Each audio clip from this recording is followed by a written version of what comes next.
Day 2 of the Olympic rowing regatta begins with 4 heats of the men's lightweight double sculls. This is heat 1, Great Britain are in heat 2. Here in lane 1 on the far side we have the United States. In 2, Greece, we're looking at lane 3, the Swedish double. In lane 4, Holland, and in lane 5, which will be nearest to the cameras, Argentina. First, Chris Baillieu, a thought about the conditions, very different from yesterday. Yes, the winds come further around and it's quite cross. Looking at the lane setup, they're using the lanes closest into the land to give an element of protection. We've got more wind early in the morning today. What that's going to bring us later, we don't quite know. It's a tricky sort of wind for a double because you need to control the boat and keep it straight in the lane. And a crosswind tends, of course, to blow you across the lane. Unlike the rowing boats, you don't have a rudder, you have to correct it by just changing the pressure on the blades slightly from one side to the other. Argentina, Fernando Zapata and Agustin Rocha, nearest to us, went out fast, but it's the Greeks in lane 2, Sweden in 3 and Holland in 4 who are now beginning to make the pace as we come towards the 500-metre check. We'll get 3 checkpoints along the course. That's 500. 2,000 metres is about 1.25 miles. And at least these early starters have the benefit of the more temperate weather. It gets very hot as the day wears on. And that's quite a factor too, because these are, of course, the lightweights. They have to have an average weight of 70 kilograms, and the heat can really affect them. A lot of them have sweated down in order to get into the weight limit. Greece from Holland and the USA in 3rd place. It's the order after the first 500 metres.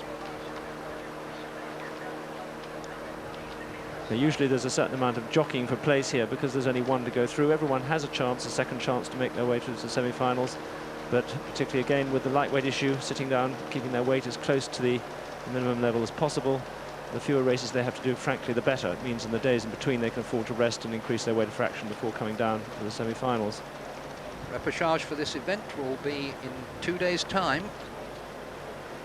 So that's 2 tough races in 3 days. And then a semi-final, potentially a final to come. It's hard work. Yes, it shouldn't be... It looks easy, but believe me, it's not. They're going absolutely flat out. The fact that it looks easy is just a measure of it being well done. And that's a good shot, the Dutch double. Good control there. Martin van der Linden in the bow and Pepijn Aardwijn, the stroke man, and rival in recent years for Peter Haining in the lightweight single scull. One of the sadnesses was that Peter Haining, the world champion in the lightweight sculls, couldn't actually find a good partner to work with in the lightweight doubles. A number of his former competitors, and Pepijn Aardwijn's a good example, have found a berth in the doubles. Peter tried that last year, it was not successful. Now he's competing in the open heavyweight. This is halfway in the first heat of the men's lightweight double sculls. Seeding procedure has given us Sweden and Holland in the 2 centre lanes. The order at halfway, Sweden from Greece. Rather, the Netherlands from Greece. Sweden back in 4th. The United States holding on to 3rd, but only 1 directly to the semi-final. Yeah, and it looks now as if the Greeks are still in there, so with the chance of a direct qualification, they're going to keep the pressure on. It's only really if the Dutch crew can break away at this point, and at that point the Greeks may decide to call it a day. Bit of a push coming on here, I think, the Netherlands crew trying to get away. The pattern very often in these heat races with only 1 to qualify directly is for the race to get settled somewhere between 1,000 and 1,500 metres, and once somebody has established a commanding lead, the rest are then content just to come in fairly gently.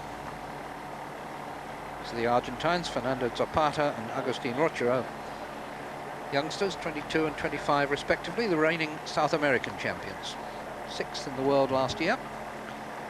One of the arguments in favour of introducing the lightweight categories has been to encourage rowing in those parts of the world where it's not so common, and South America is one of those places.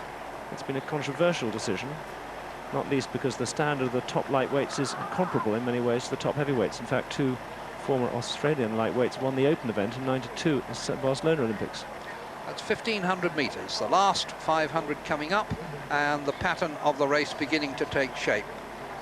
Netherlands, Greece, United States is the order, but a length advantage for Holland over Greece and another 2 lengths back to the Americans. Swedish double, which took silver at the World Championships last year, is going to have to do something from the repechage.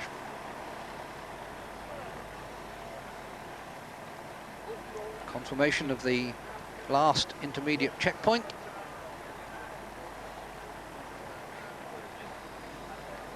Yeah, I think the Dutch now are probably home and hosed. And a length is not a great deal on a double. It's quite possible for a crew who's single-minded to get back within 10 or so strokes, but they've got the best part of 2 lengths now. And I think they'll know they're going to be all right. Another big crowd here this morning, and disappointment for them here that they're not going to see the United States shell crossing the line first.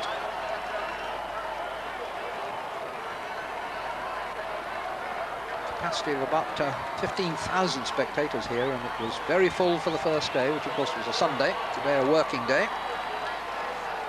And the Dutch coming home comfortably to take the direct qualifying place, but a race developing over on the far side, which was not in shot, and it suddenly has turned into a real race with the Americans and the Greeks coming at them, but it looks as though the Dutch will be able to hold on, but not by a lot.